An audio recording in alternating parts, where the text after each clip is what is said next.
अस्सलाम वालेकुम। Programme replay के साथ मैं हूं आपका होस्ट इमरान सिद्दीक और अगले 6-7 घंटे में आपको ये बात मालूम हो जाएगी कि पाकिस्तान T20 वर्ल्ड कप का सेमीफाइनल खेल रहा है या नहीं खेल रहा, क्योंकि आज जो मैच है इंग्लैंड और न्यूजीलैंड का, उस पर सारे पाकिस्तान की नज़र है, बल्कि सारे आप कह सकते हैं कि क्रिकेटिंग नेशंस की नज़र है कि कौन जीत कर सेमीफाइनल में जाता है। अगर न्यूजीलैंड आज का मैच जीत जाती है तो न्यूजीलैंड डायरेक्टली क्वालिफाई कर जाएगी इंग्लैंड के साथ इस ग्रुप से।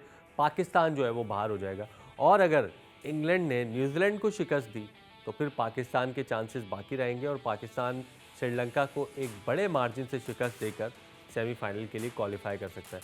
चांसेस कम है लेकिन है ज़रूर, उम्मीद पे जो है वो प्लेयर्स भी कायम है, हमारी पूरी टीम कायम है। रोज़ाना की तरह हमारे साथ कामरान मुजफ्फर साहब मौजूद हैं, थैंक यू सो मच। और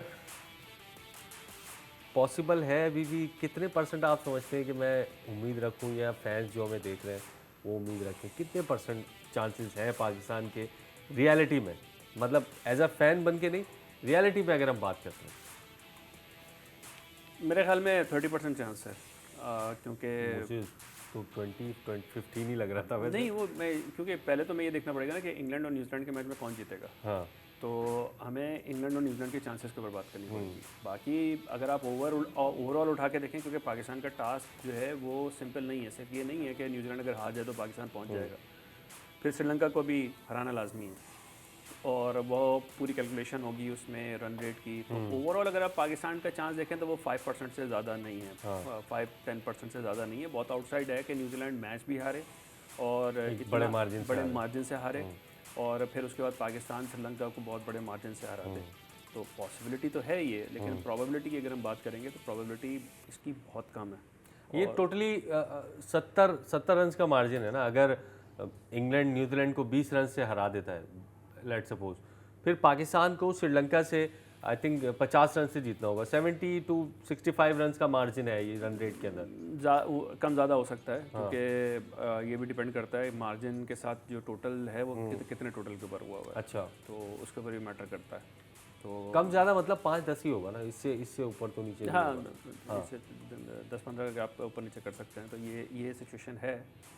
तो कैलकुलेशन वाइज तो मौजूद है, लेकिन कहते हैं ना कि पहले ही जो इसके अंदर जो मामला है वो पहले ही ये न्यूजीलैंड का हारना, इसकी प्रोबेबिलिटी के ऊपर मैं बात कर रहा हूँ कि ये कोई 30% से ज़्यादा अच्छा दिखाई नहीं दे रही है, क्योंकि न्यूजीलैंड की जो साइड है वो ज़्यादा फॉर्म में है इंग्लैंड से ज़्यादा, और जिस तरह से अच्छी क्रिकेट खेलते हुए आए हैं और सिर्फ साउथ अफ्रीका से हारे हैं वो।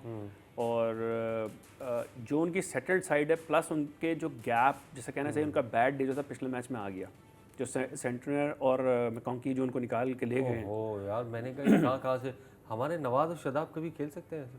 हाँ, खेल सकते हैं। इसी वजह से तो टीम मतलब एक टीम के 88 पे 6 आउट हो गए और वो इतना ज़बरदस्त स्कोर कर जाए, और वो ऐसे खेल रहे थे जैसे उनके ऊपर कोई प्रेशर ही नहीं है, बिल्कुल फ्री माइंड, और ऐसा लग रहा था कोई 8-10 ओवर हो गए इनको विकेट पे खड़े हुए आराम से। इमरान, ये क्रिकेट चेंज हो गई है। जो हमारी जो अव्वल तो मैच हमारा नहीं, हम उसी कॉन्टेक्स्ट में बात कर रहे हैं। जो हमारी क्रिकेट जहाँ पीछे रह गई है वो अभी भी डर की क्रिकेट है। ये चीज़ दिमाग, अब कल सूर्य कुमार यादव का कल के मैच के बाद आप इंटरव्यू सुने, 250 के ऊपर कैसे चले गए वो। फिर उसके बाद क्या कहा वेस्ट इंडीज़, इस पर बात करते हैं बाद में। हाँ, वेस्ट इंडीज़ जो है, वेस्ट इंडीज़ के साथ कल क्या हुआ, उनकी सिचुएशन तो और भी ख़राब थी। 83 पे 7 आउट हो गए थे। होल्डर और उसने रोमारियो शेफर्ड ने, उन्होंने 89 रन की पार्टनरशिप उन्होंने लगा दी। असल में सिलसिला ये है कि टीमें, बाकी जो टीमें हैं वो अपना माइंड क्लियर कर चुकी हैं कि देखें 130, 40, 150 के करीब आप मैच जीत ही नहीं सकते। बहुत इवन आप 165 पे नहीं जीते ना इंग्लैंड से। हाँ, तो अब उनका ये है कि यार आप बजाय इसके कि हम 120, 130 रन करें या फिर हम लगे रहें, तो हम भाई आर या पार, वो ये सोच के आ रहे हैं या तो 250 कर दें, आर या पार नहीं, मतलब वो जो एक एक्सेप्टेबिलिटी का था ना कि यार इससे नीचे मैच नहीं हो सकता। तो वो जो बार थी ना वो अब काफी ऊपर चली गई है। पहले कहते थे ना कि यार 100 रन भी होंगे ना तो मैच फंसा लेंगे, अब 100 रन पे मैच नहीं फंसता। मतलब जो टीमों की माइंडसेट हो चुका है कि भाई 140 से नीचे मैच नहीं फंसता। अब तो 150, हाँ वही ना, 150 पे भी नहीं फंसता है। अब मसला ये है कि हमारी तो पूरी माइंडसेट जो है वो 160 तो हमारा पार स्कोर के ऊपर आपकी कहानी चल रही है, तो इसलिए हम फंस जाते हैं। अब बीच में आप अचानक क्या करने जाते हैं, यार 2 विकेटें गिर गई, हम ऑल आउट होके कहीं 130, 140 पे आउट ना हो जाए। अरे भाई अगर आउट हुए, तुम नहीं भी आउट हुए तो उसके बाद भी मैच हार जाओगे। ये जो क्लैरिटी ऑफ माइंड है ये हमें नज़र आ रही है, न्यूजीलैंड से नज़र आई, वेस्ट इंडीज़ से नज़र आई, इंडिया से नज़र आई, ऑस्ट्रेलिया जैसे भी था। ये टीम जो, ये इंग्लैंड जिस तरह से खेल रही है, इंग्लैंड की जो सबसे बड़ी क्रिटिसिज्म उनका हो रहा है, या उनके जो जो खुद हैरी ब्रूक ने भी उस दिन कहा कि हमें ब्रेव होना पड़ेगा, करेजियस होना पड़ेगा। कि वो क्या मतलब होता है कि करेजियस और ब्रेव होने का मतलब ये है कि फेलियर से नहीं डरना। उस दिन भी देखें सब फेल हो गए, वो मार रहे थे, एक अकेला हैरी ब्रूक जो है वो मैच निकाल गया। तो भाई यही काम तो करना है। अब हमारे यहाँ मसला क्या है, हमारे जो है ना वो बिल्डिंग टावर्स बनाने वाले हमारे प्लेयर्स नहीं हैं। हमारे छोटे छोटे मकान बनाने वाले हैं, अपना अपना छोटा छोटा मकान बनाते हैं और निकल जाते हैं। बाकी जो है वो इस उसमें है कि ये हमारे प्लॉट हैं, ये 6-8 प्लॉट हैं, इनमें से किसी के ऊपर भी टावर खड़ा हो जाएगा, ठीक है, और वो हो जाता है। कभी सूर्य कुमार यादव यूएसए के खिलाफ इंडिया को बचा जाता है, कभी ईशान किशन जो है वो हमारे खिलाफ, और किसने बैटिंग की थी, ठीक है। आप इस वर्ल्ड कप में हम देखें ज़्यादातर सिंगल हैंडेडली जो बैट्समैन है वो लेके गया। अब ये बन ये गया है कि जिसका मौका लगे वो पूरा खेले, वो पूरा करके जाए, ठीक है।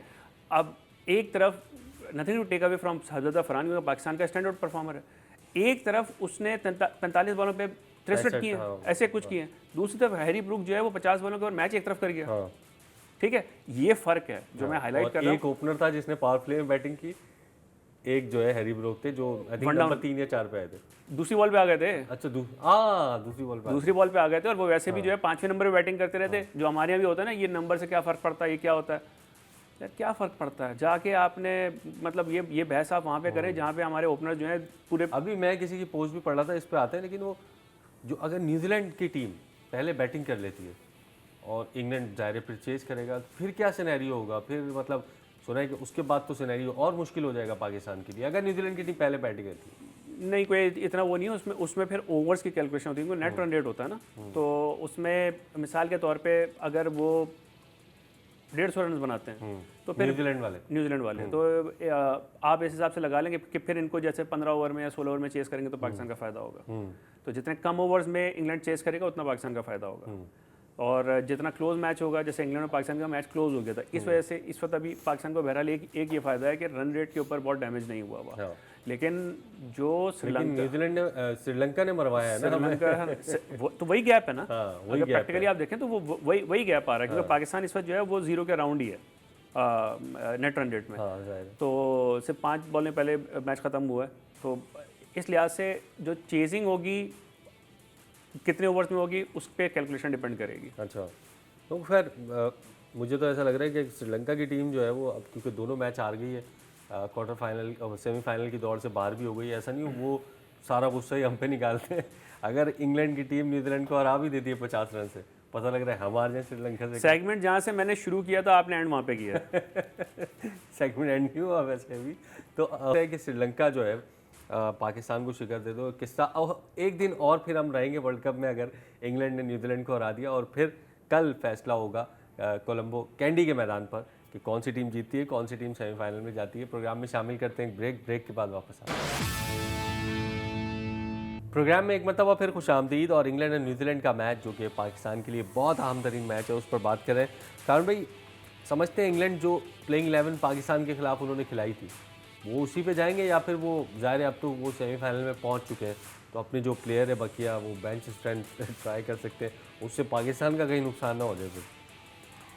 नहीं, उसमें देखें जो सबसे बड़ी जो चीज़ है वो ये है कि इंग्लैंड की जो टीम है, मज़े की बात ये है कि सबसे पहले सेमीफाइनल के लिए उन्होंने क्वालिफाई किया है, लेकिन सबसे ज़्यादा लुढ़कते पड़कते वही पहुँच रहे हैं। हाँ, मुझे लगता है अभी तक उन्होंने परफेक्ट गेम नहीं खेला अपना। हाँ, नहीं खेला, और ख़ासतौर पर उनकी बैटिंग में काफ़ी ज़्यादा प्रॉब्लम उनको आ रही हैं। बटलर अभी तक नहीं चले हैं, शॉर्ट एक मैच में चले थे, एक मैच में चले थे जिसमें अकेले उन्होंने रन किए थे। इंग्लैंड का स्क्वाड भी स्क्रीन और फिर उसके बाद जो है वो सैम करन थोड़ी सी चीज़ें कर रहे हैं, विल जैक्स, और उनके ऊपर तो सारा मामला चल रहा है।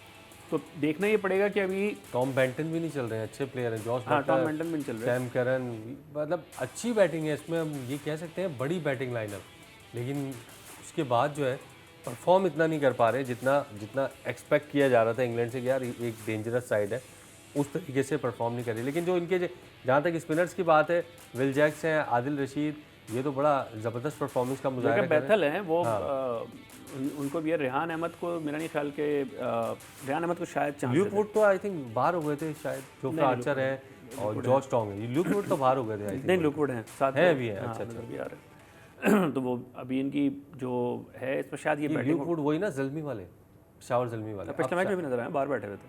अच्छा अच्छा, अब शायद पाकिस्तान सुपर लीग के किसी स्क्वाड में शायद नहीं है, हो सकता है कोई डायरेक्ट साइनिंग हो। अभी एक डायरेक्ट साइनिंग पेशावर ज़ल्मी ने की है वैसे 2-3 फास्ट बॉलर्स की, क्योंकि उनके पास हाँ पर्स जो है वो बच गया था, तो उस हिसाब से अपनी साइनिंग जो है रमज़ान का महीना भी है। प्रोग्राम में शामिल करते हैं। ब्रेक के बाद वापस आते हैं। प्रोग्राम में एक मरतबा फिर खुश आमदीद। और दूसरा ग्रुप जो कि इंडिया, साउथ अफ्रीका और जिम्बाब्वे पर मुश्तमिल है, उसमें तो लगता ही है कि साउथ अफ्रीका की टीम जो है वो क्वालिफाई कर गई है। 2 टीमें बची हैं, उसमें वेस्ट इंडीज़ है और इंडिया की टीम है जो सेमीफाइनल में जा सकती है। जिम्बाब्वे की टीम टूर्नामेंट से जो है वो आउट हो गई है। पॉइंट्स टेबल भी आपकी स्क्रीन पर चल रहा है। अब जो 1 मार्च को मैच है वेस्ट इंडीज़ और इंडिया का, वो एक वर्चुअल क्वार्टर फाइनल बन गया है। जो टीम जीतेगी, रन रेट की कहानी जो है वो अब ख़त्म हो गई है, तो जो टीम जीतेगी वो जो है सेमीफाइनल के लिए क्वालिफाई कर जाएगी। और इंडिया ने जिस तरह की क्रिकेट कल जिम्बाब्वे के ख़िलाफ़ खेली है, तो लग तो यही रहा है कि इंडिया की टीम ही जा रही है फिर सेमीफाइनल में। 50-50 है, क्योंकि कल वेस्ट इंडीज़ जिस तरह से उन्होंने कम बैक तो कर लिया, लेकिन शुरू में काफ़ी, और शायद उनको भी आइडिया था कि साउथ अफ्रीका की जो बॉलिंग है वो बहुत स्ट्रॉन्ग है। और फिर वही बात के एक आदत है कि आप क्लैरिटी के साथ आप जाते हैं कि अगर हमने यहाँ पे अटैक नहीं किया तो मैच वैसे ही हार जाएंगे। तो इस वाली सूरत हाल में जो वेस्ट इंडीज़ खेलने गया है, तो कल उन्हें करके देख लिया। और ब्रेंडन किंग हर दिन, तो अब ये वाली बात है कि ऊपर से रदरफोर्ड और वो सारे के रोज़ाना हितमायर रोज़ाना तो आउट नहीं होंगे, लेकिन अच्छी चीज़ ये कि टेल भी उनकी रन कर गई है। तो इंडिया के लिए आसान नहीं है।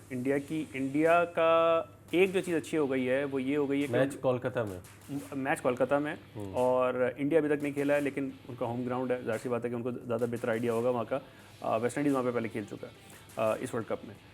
लेकिन उनके साथ जो अच्छी चीज़ हो गई है, कॉम्बिनेशन उनका बेहतर हो गया कल जो उन्होंने ट्वीट किया है। तो ये शायद इंडिया की बेस्ट 11 है, जो इससे पहले वो नहीं खिला रहे थे। संजू सैमसन को लेके आए, किशन को 3 नंबर पे ले गए, तिलक वर्मा 6 नंबर पे चले गए। सोशल मीडिया पर बड़ी शरारत चल रही है।